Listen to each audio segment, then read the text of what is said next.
Hello guys, आप लोगों को गुड मॉर्निंग। चलिए आज हम लेके आए हैं 11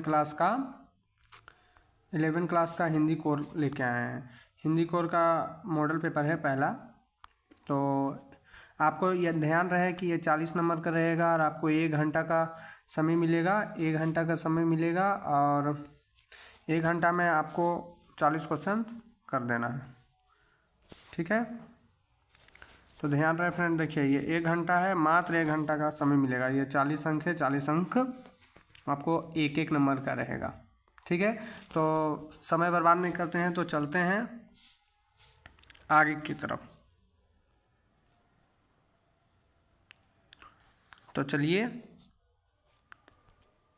एक सेकेंड। चलिए देखिए, ये सब आपको पढ़ना होगा तो पढ़ लीजिएगा। लिखा हुआ है इस प्रश्न पुस्तक में कुल 40 बहुविकल्पीय प्रश्न है। सभी प्रश्न अनिवार्य है। प्रत्येक प्रश्न की अधिकतम 1 अंक है। तो ये सब चीज़ सब आप पढ़ लीजिएगा। तो चलिए हम ये सब चीज़ आपको समझा देते हैं। तो ध्यान रहे, देखिए यहाँ पर एक क्या बोलते हैं कहानी, मतलब कविता लिखा हुआ है। ध्यान दीजिए, ये कविता को आप पढ़ लीजिएगा। हम तो पढ़ लिए हैं, उसके बाद ही अब जा रहे हैं, ठीक है। तो पहला क्वेश्चन देखिए क्या लिखा हुआ है। पहला क्वेश्चन लिखा हुआ, कविता में किस संबंध की बात की गई है। आप इसको पढ़िएगा तो पूरी आपको समझ में आ जाएगा। हमने पढ़ दिया है इसीलिए डायरेक्ट मैं बता रहा हूँ। कविता में किस संबंध की बात की गई है। कविता में पारिवारिक संबंध की बात की गई है। किसका बात किया गया है? पारिवारिक संबंध का बात किया गया। तो चलिए आगे बढ़ते हैं दूसरा क्वेश्चन की तरफ। सबसे उपयुक्त शीर्षक चुने। सबसे उपयुक्त शीर्षक चुने यानी कि देखिए इस कविता को पढ़िएगा, सबसे जितना बार जो चीज़ आएगा उसको शीर्षक आप मान लीजिएगा, क्योंकि यही है ही, जो भी चीज़ ज़्यादा बार आएगा उसी को शीर्षक मान लीजिएगा। तो चलिए हम देखते हैं यहाँ पर क्या क्या लिखा हुआ है। महासमर, भाईचारा, बंटवारा, सत्यानाशी। सबसे ज़्यादा बार आया है बंटवारा। आइए देखिए हम दिखाते हैं बंटवारा को। बंटवारा आया है सबसे ज़्यादा बार। बंटवारा मतलब बंटवारा ही सबसे ज़्यादा बार आया है इस मतलब गद्यांश में। तो जो भी है तो बंटवारा ही होगा इसमें। सी नंबर मार दीजिएगा, बंटवारा सी आंसर इसका सही होगा। अब चलिए बताते हैं यहाँ सत्यानाशी से तात्पर्य है। यहाँ सत्यानाशी से तात्पर्य है। क्या है सत्यानाशी से तात्पर्य? ईर्ष्या, प्रेम, नफरत, पौधा। आप लोग जल्दी से टिक मारिए इसको, मतलब आप लोग कमेंट कीजिए कि इसमें क्या है, ठीक है। लेकिन मैं बता देता हूँ, इसका सटीक आंसर है ईर्ष्या। सत्यानाशी से तात्पर्य है क्या है? ईर्ष्या, ठीक है। तो चलिए फिर अगला क्वेश्चन की ओर पढ़ते हैं। भीतर में कौन सा अलंकार है? भीतर में कौन सा अलंकार है? तो ध्यान रहे फ्रेंड, भीतर यानी कि अलंकार आप लोग पढ़े होंगे। अलंकार का मैं एक वीडियो बना दूंगा, उससे आपको पता चल जाएगा। जो चीज़ बार बार आए, जो चीज़ आपका पास बार बार आ जाए, जो चीज़ बार बार आए उसे पुनरुक्ति प्रकाश अलंकार कहते हैं। क्या कहते हैं? उसे पुनरुक्ति प्रकाश अलंकार कहते हैं। यहाँ बार बार आया है भीतर, तो इसीलिए आप पुनरुक्ति प्रकाश अलंकार सटीक आंसर हो जाएगा। तो चलिए फ्रेंड आगे बढ़ते हैं। अब देखिए इस गद्यांश को आप पढ़िएगा। यहाँ पे जितना पूरा लिखा हुआ है इसको पूरी पढ़िए। पढ़ने के बाद जो भी चीज़ आएगा आपको पास मतलब पढ़िएगा। पढ़ने के बाद यहाँ पर नीचे में आंसर देना है, ठीक है। तो देखिए गद्यांश के अनुसार साहित्य है। गद्यांश के अनुसार साहित्य है। कौन साहित्य है? परम तत्व, दार्शनिक चिंतन, गहन साधना, जीवन को देखने की दृष्टि। गहन साधना हो जाएगा आपका। देखिए गहन साधना हो जाएगा। ध्यान से पढ़िएगा तो आंसर आ जाएगा, ठीक है। तो आगे बढ़ते हैं। उपयुक्त गद्यांश का सबसे उपयुक्त शीर्षक कौन सा है? अभी शीर्षक पूछ रहा है, उसको पढ़िए। सबसे ज़्यादा बार जो चीज़ आएगा उसको आपको मारना है। सबसे ज़्यादा बार जो चीज़ आएगा उसको मारना है। देखिए यहाँ हम पढ़ रहे हैं साहित्य, एक बार आया। जीवन को देखने की एक दृष्टि है जिस परम तत्व को एक योगी क्रियाओं से तथा दार्शनिक अपने चिंतन से प्राप्त करता है। साहित्यकार, फिर से साहित्य आया।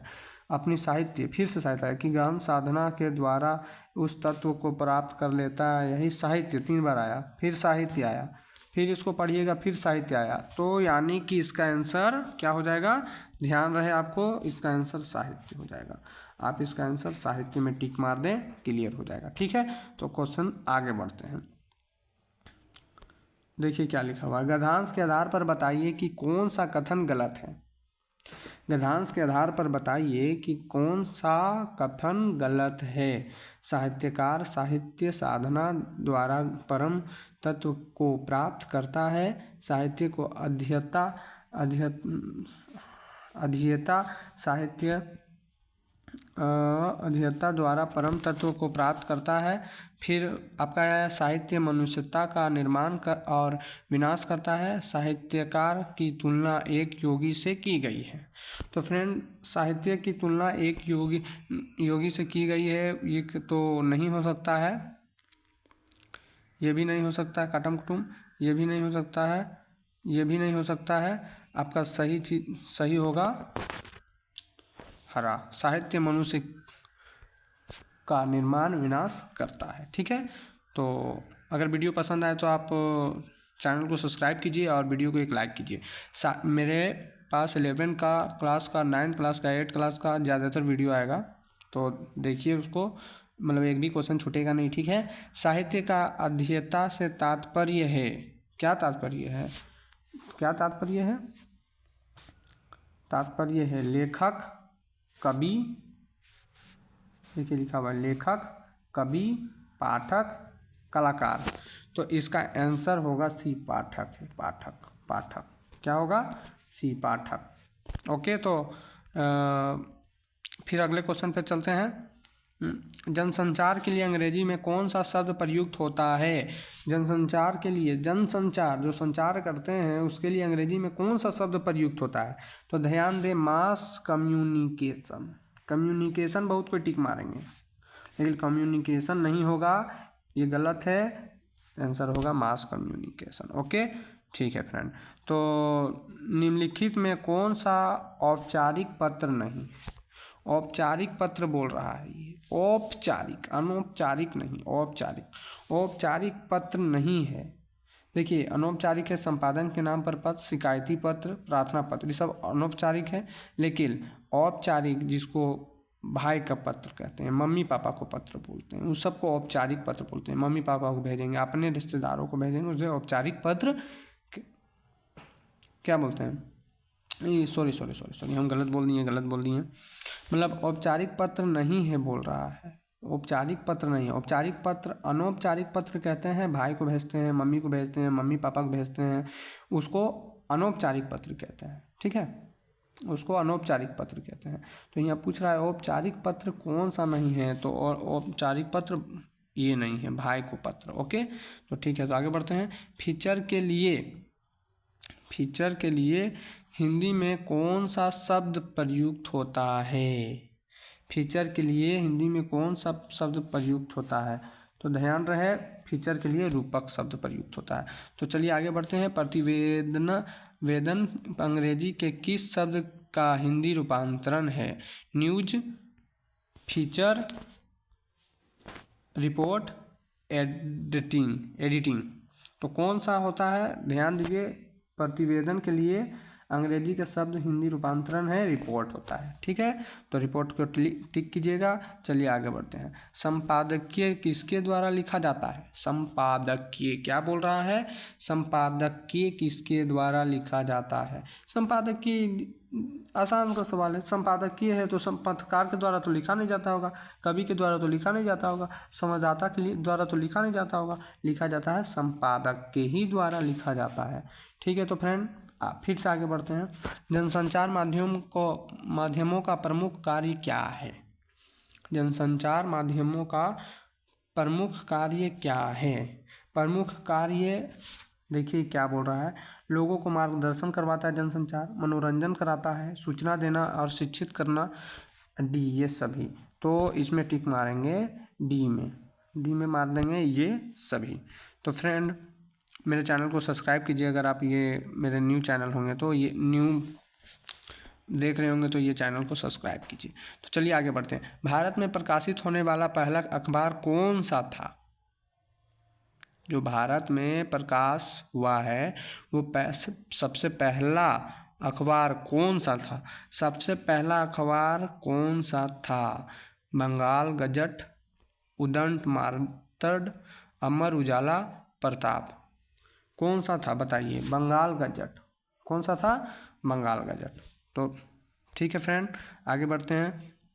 कक्षा में होने वाली चर्चा या विचार विमर्श किस प्रकार का संचार है? जो कक्षा में बात होता है, जो कक्षा में बात होता है वो कौन सा विचार विमर्श है?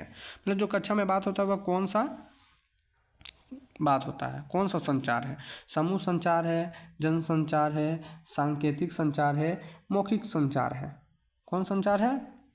जनसंचार तो होगा नहीं, सांकेतिक तो होगा नहीं, क्योंकि जनसंचार ये तो कक्षा में हो रहा है, सारे विद्यार्थी जाते हैं। मौखिक संचार तो बिल्कुल भी नहीं, ये समूह होगा, क्योंकि हम लोग समूह में कर रहे हैं। ठीक है, तो ध्यान रहे। अब फिर इसके बाद आगे जाते हैं। पत्रकारिता का मूल तत्व क्या है? जो पत्रकारिता होता है उसका मूल तत्व क्या है? कल्पना, संस्मरण, जिज्ञासा, नीति। तो इसका मूल तत्व है जिज्ञासा। क्या होगा? इसका मूल तत्व होगा जिज्ञासा। ठीक है, तो फ्रेंड जिज्ञासा हो जाएगा। अब आगे बढ़ते हैं। संपादक के नाम पत्र स्तंभ प्राय समाचार पत्र के किस पृष्ठ पर प्रकाशित होता है? यानी संपादक के नाम पत्र स्तंभ प्राय समाचार पत्र के किस पृष्ठ पर प्रकाशित होता है? प्रथम पृष्ठ, अंतिम पृष्ठ, संपादकीय पृष्ठ, खेल पृष्ठ। तो ये डायरेक्ट होगा संपादकीय पृष्ठ। क्या होगा? संपादकीय पृष्ठ। तो चलिए इसका सटीक आंसर हो जाएगा संपादकीय पृष्ठ। ठीक है, तो अब देखिए क्या लिखा हुआ है। निम्नलिखित पदांश को ध्यानपूर्वक पढ़कर 19 से 22 के लिए सही विकल्प चयन करें। तो ध्यान दें, यहाँ तक जरूर पढ़ लें, ये सब पढ़ लें तो ये होगा। देखिए ये क्या लिखा, आओ मिलकर बचाएं कि इस दौर से भी बचाने को बहुत कुछ बचा है अब भी हमारे पास। अभी हम कभी क्या कर रहा है? आओ मिलकर बचाएं कि इस दौर से भी बचाने को बहुत कुछ बचा है अब भी हमारे पास। मतलब बहुत कुछ अभी तक बचा हुआ है अभी हमारे पास बचाने के लिए। ठीक है, ये कवि कह रहे हैं। तो ध्यान दें, प्रस्तुत काव्यांश रचयिता कौन है? इस काव्यांश के रचयिता कौन है? अगर आप पढ़े होंगे हिंदी कोर को तो ये पाठ से दिया गया है। ठीक है, निर्मला पुतून। कौन है? निर्मला पुतून इसका सटीक आंसर। ये सब तो होगा नहीं, इसलिए निर्मला पुतून है। ओके, तो ध्यान दें। अब है यहाँ रचनाकार का जीवन के प्रति दृष्टिकोण कैसा है? सकारात्मक है, नकारात्मक है, उदासीन है, मिश्रित है? इसका तो आसान सा आंसर सभी कोई दे सकते हैं, तो इसीलिए इसका मैं आंसर नहीं बताऊंगा। आप लोग कमेंट कीजिएगा। ठीक है, कमेंट कीजिए आप लोग। यहाँ क्या बचाने की बात की गई है? प्राण, संस्कृति, परिवार, घर। क्या बचाने की बात किया गया है? प्राण, संस्कृति, परिवार या घर? संस्कृति बचाने का बात किया गया है। प्राण नहीं है, परिवार न घर। अपना संस्कृति को बचाओ। अभी हो रहा है ना 1932 का खतियान। 1932 का खतियान अभी हो रहा है ना, लागू हो जाए, ये हो जाए, तो क्या झारखंड वाले क्या कर रहे हैं? हम लोग क्या कर रहे हैं? अपना संस्कृति ना बचा रहे हैं, संस्कृत बचाने के लिए ना कर रहे हैं ऐसा। इसी कारण यहाँ भी है, क्या बचाने का रहा है? संस्कृति बचाने का रहा है। एक बार वीडियो को ध्यान से देख लीजिएगा, ऐसा बात नहीं अगर ये क्वेश्चन आएगा तो ज़रूर आप टिक मार्क के आइएगा। और ये लास्ट क्वेश्चन है 22 नंबर का, इस वीडियो का लास्ट क्वेश्चन। उपयुक्त पंक्तियों में हैं दुत्कार, चित्कार, आह्वान, रुदन। क्या है? इस पंक्तियों में क्या है? दुत्कार तो नहीं है, चित्कार भी नहीं है, आह्वान है, रुदन। आह्वान क्या है? आह्वान है। चलिए ठीक है। तो इस वीडियो अगर आपको ये वीडियो बहुत पसंद आए, आपके लिए यूजफुल हो ये वीडियो, तो मेरे चैनल को सब्सक्राइब कीजिए और ऐसे ऐसे वीडियो पाने के लिए बेल आइकन को दबाइए और इस वीडियो को लाइक करके जाइए। Thank you friend. तो मैं फिर से आऊँगा इस वीडियो को लेके। Thank you.